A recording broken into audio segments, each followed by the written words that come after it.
It's one of the most anticipated issues of the year, Business Today's Best B School Survey. It gives me great pleasure to welcome a very special panel to discuss some of the key trends that have emerged from our survey this year. Joining us on the show, of course, Saurav Majumdar, Editor Business Today, as well as our esteemed panel, Professor Hrishikesha T. Krishnan, Director IIM Bangalore. He's with us today. Tanushree Mishra, People Director at AB InBev, as well as Professor Arunabha Mukhopadhyay, Dean IIM Lucknow, also with us to discuss some of the key trends when it comes to curriculum going forward. Dr. Varun Nagaraj, Dean, SPJ IIMR, also with us on the show today. Thank you so much, all of you, for taking the time out. It's been quite an intense journey putting this together. And Saurav, a lot of very interesting finds, which we'll, of course, discuss with our guests. But tell our viewers, just to kick this off, what really surprised you when it came to the survey this year? Well, Abha, I think this has been a very important and always has been an important issue for Business Today and very keenly awaited. This year, of course, one of the key trends, and of course we have a new winner, new number one, but all of them, that too by a very slender margin. But I think the key takeaways this year have been the emergence of newer areas which the B schools are looking at. And I think we will discuss this during the course of this program, of course.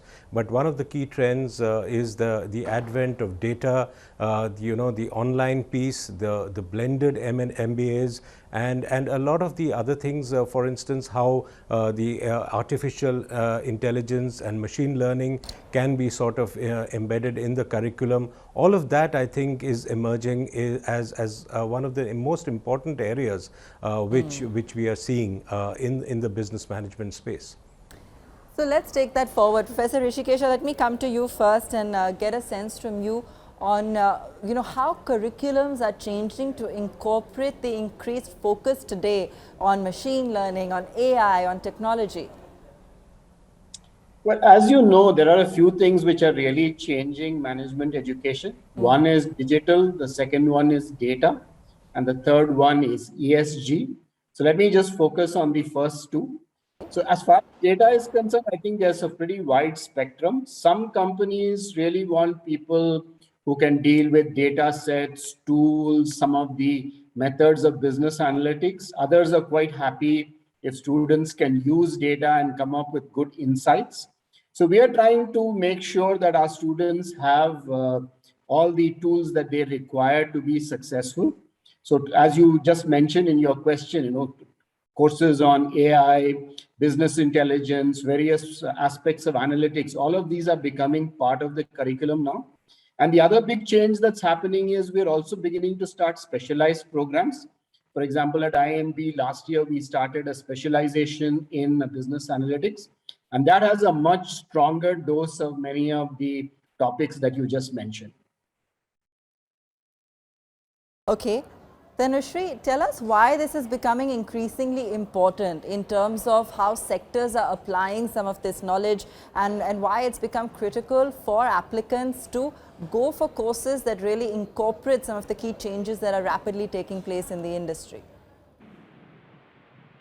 Thanks, Abha. I think I'll probably start off with speaking about some of the trends that are happening in the world that we live in, right? I think Professor Hrishikesha detailed upon it a great deal. If we see from the bench of when you run a business, right, I think the first and foremost, the landscape is very different from where it was just even 2 years ago. Yeah. The amount of purchasing that is being done by digital methods, the amount of choices people are making by virtue of data that is available has to transcend in the ways all our managers, our future graduates see the world around us. So I'll take a very simple example. Today, tomorrow, if you want to choose to go, to a restaurant, you have a million apps that are available to you, whereby you can simply choose it. And if we go back 5 years behind, you actually had to go to each of them to make a choice, and that's just simplifying it to a degree of the last mile. But that's the big landscape changing. And if you amplify this to a business structure, where should the product come from, where it should go to, how will a customer make a choice, how will a supplier make a choice, is not through traditional ways, but by comprising all of the digital, the analytics, artificial intelligence, and eventually machine learning together. So there are two ways whereby we see this. One is specialists in each of these areas, and then there is people who are literate in these areas who can translate business problems to the specialists and come together to find a solution. I think the role of managers of tomorrow is that of the latter.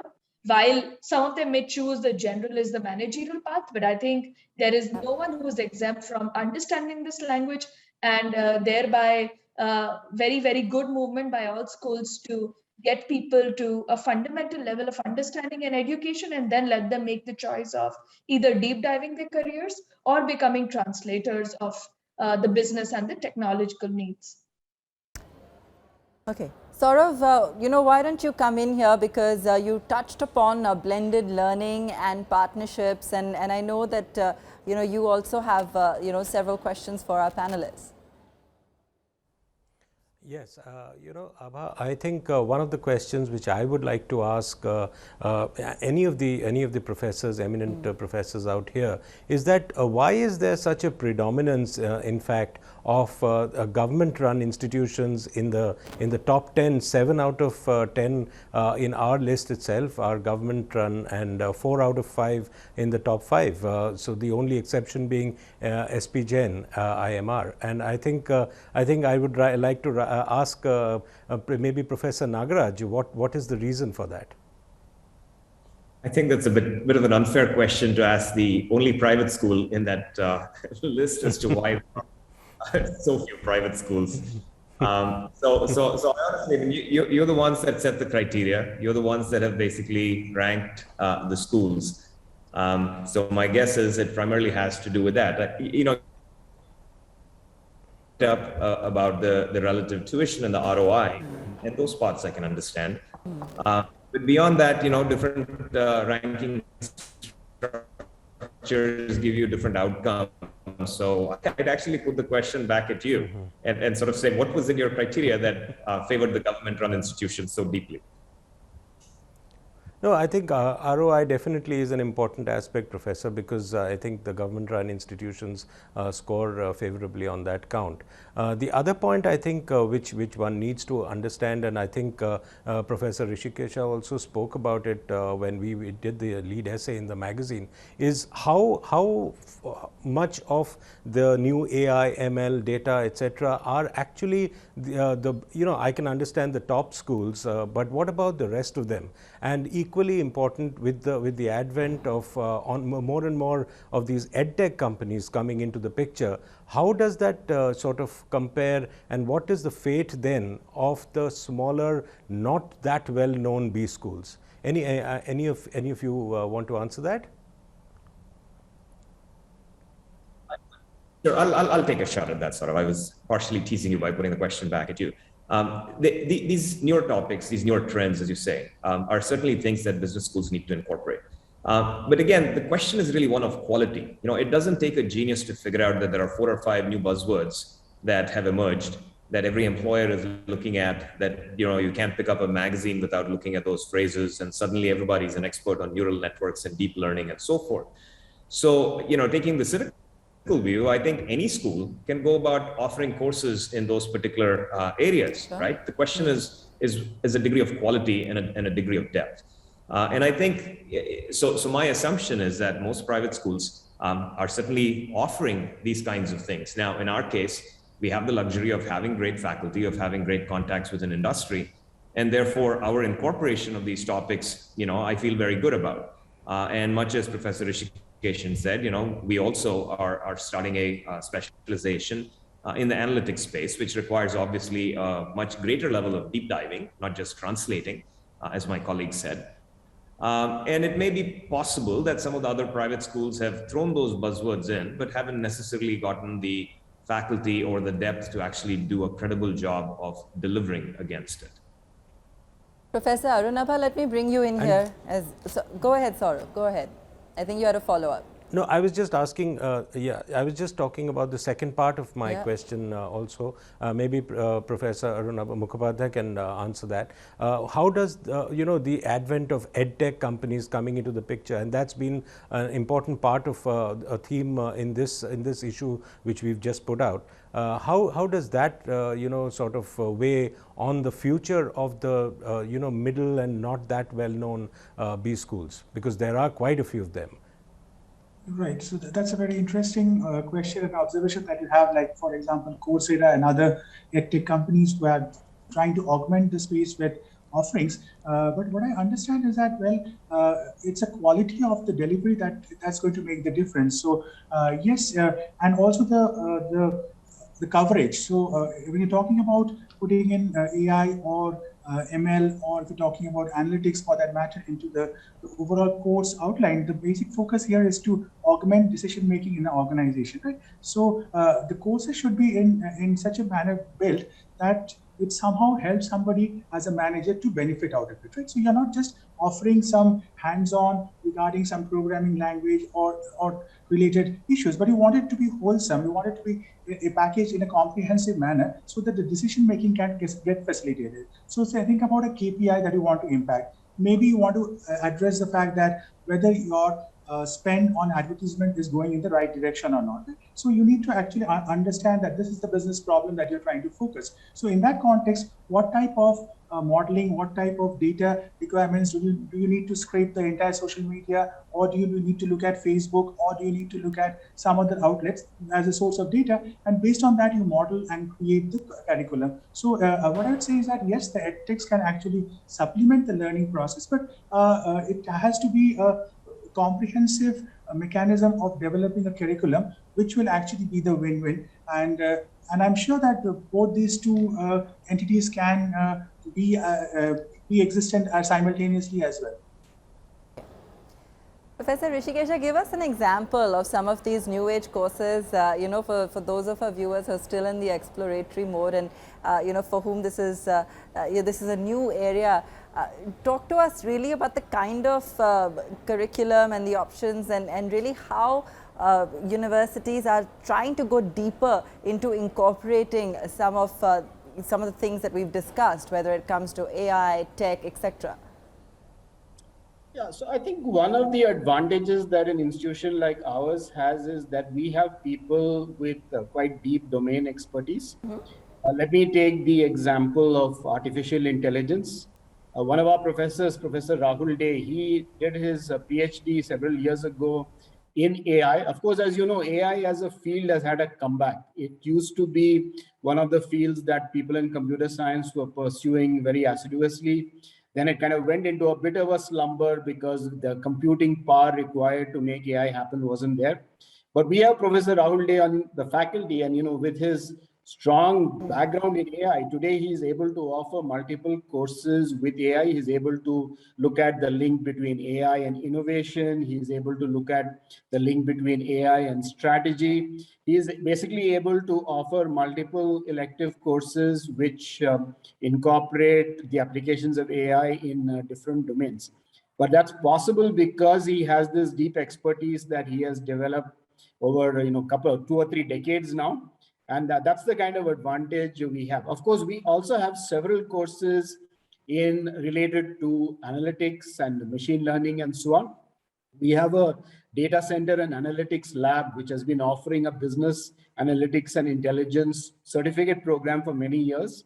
And thanks to that certificate program, we have a really good collection of case studies because the participants in that program come from the corporate sector. And there are real company problems that they have brought to the table. And many of those have been recorded and documented as cases. So these are the kind of resources that we are able to bring, which are very distinctive to bringing all these subjects into the curriculum. Okay. Okay. Dr. Varun, would you say also that, there has been increased emphasis, and I'll bring Tanushree in on this as well, on soft skills, negotiation, some of these assets or skill sets Would you say that these are also, there's also growing emphasis on looking at some of these aspects when you're looking at your courses, or is it now heavily tilting purely towards tech? I mean, how would you really describe the overall mix? So I think there is a third leg to the stool as well. You know, you talked about the soft side to complement, you know, the what you were calling the tech. And I think that obviously is important, especially if you're looking to act as a translator between domains. But the third part that I want to emphasize is sort of problem solving or problem framing and problem solving skills. You know, the world does not, being a tech expert is fine if the world around you isn't changing a whole lot. Being a tech expert is a little harder, and being a translator is a little harder when it is not clear, when the world is ambiguous and it's not clear what the problem is. So I think it is important for at least institutes like SPJIMR to give our students a much better palette of problem framing and problem solving skills. So for example, at the other end of data to some degree is the notion of design thinking, right? Where it is a way of framing the world in a more empathetic manner in terms of the problems a user might face. Agreed. That is one way of looking at it. Critical thinking is another way of looking at data in a very empirical sense, asking and looking at the probabilities, for example, of data, challenging the validity of data and so forth. You know, that's a different mindset. It's not tech, it's not communications. Systems thinking is yet another way of figuring out that parts are interconnected to each other. Again, it's not tech, it's not communications. So I would extend what you just said, that in addition to sort of giving a good enough grounding in tech, whether it is broad or deep, depending on what the manager wants to do, and providing a strong communication and soft skill foundation, as you have rightly pointed out, I think there is a thinking dimension that needs to be emphasized as well. And these would be sort of the foundational skills that I think people need to be able to apply tech and be able to communicate what it is that they're applying.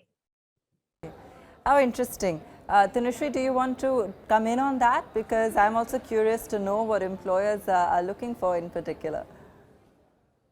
Yeah, I'll build on everything that the professor is saying. I can't agree more. I think these are human skills which are becoming even more important as years go by. The world is VUCA 10x.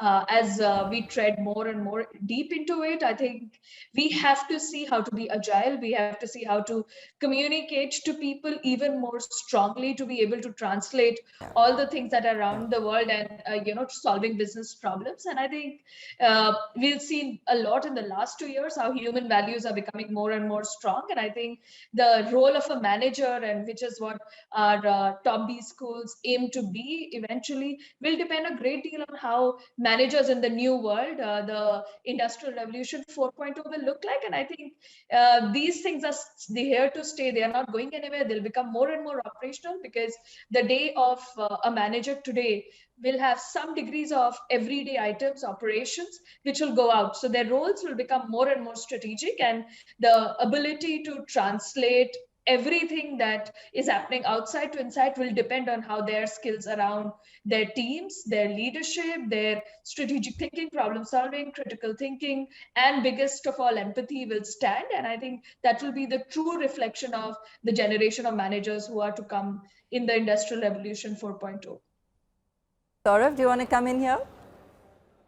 Yeah, Abha, I just wanted to come in here. I think I completely agree with Tanushree here, and of course Professor Nagaraj. Now, I want to move a little away from this whole discussion on tech and AI, machine learning, etc., and come to what we were just discussing, which is the absolutely the VUCA world, where nothing is really can be foretold. Strategy is only good for a very short period of time, which tests managers and top leadership to the hilt.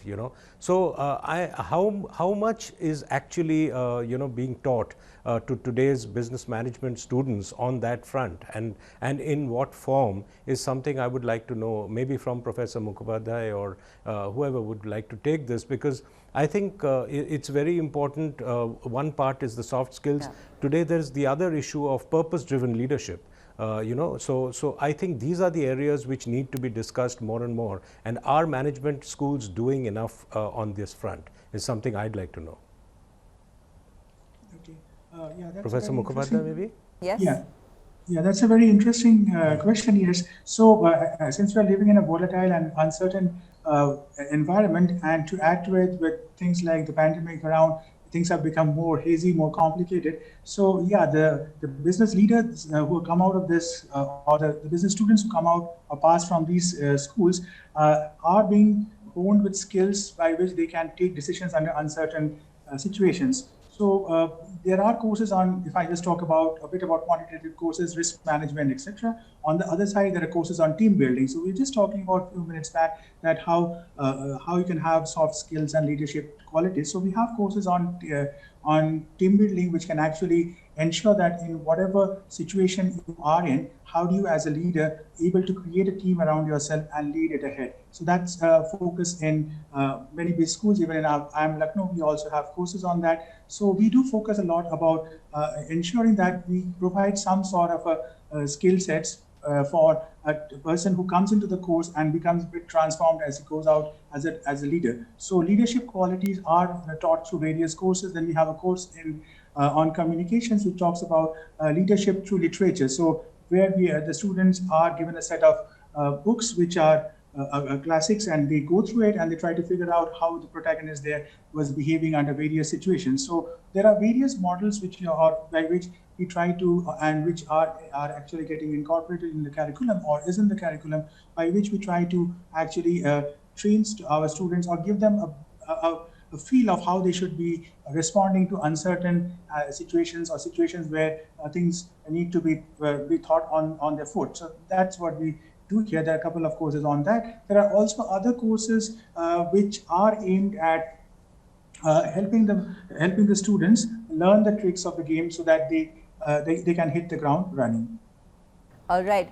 Professor Hrishikesha, you touched upon ESG at the beginning of the conversation. I'd love to just get a note from you on that and what that entails as well. The kind of parameters, again, companies are looking at, a lot of debates being sparked off really on, on whether or not that should be a more intensive part of the curriculum. And you touched upon it, right at the start. So I was curious to understand how you're looking at the space.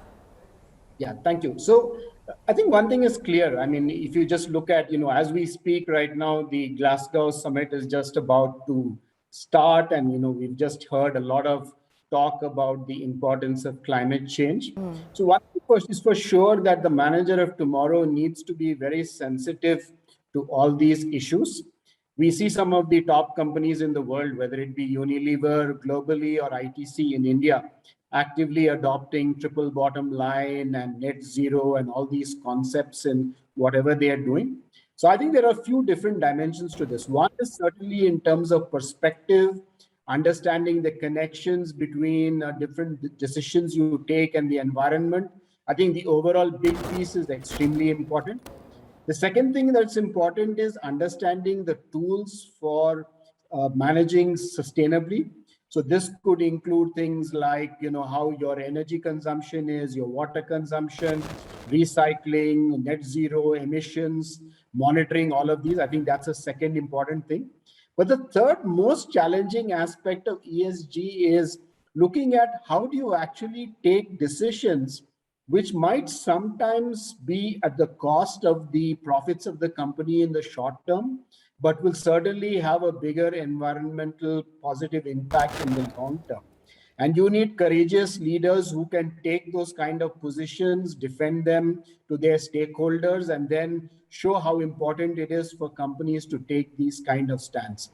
I know this is a bit controversial. I know there's been a lot of talk recently, once again, quoting people like Milton Friedman about how the business leaders should primarily be worried about their shareholder value. But I think we do need a new generation of business leaders who are willing to stand up there and take those courageous decisions which are in the long-term interest of society. And how we develop those leaders, that's a big challenge in a business school. All right, I'm afraid we're completely out of time, but thank you so much for joining us on the show today. It was great to get your perspective and, of course, to share some of the findings of the Best B School survey done by Business Today. That's all from us. Thank you so much for watching, and do stay tuned to India Today.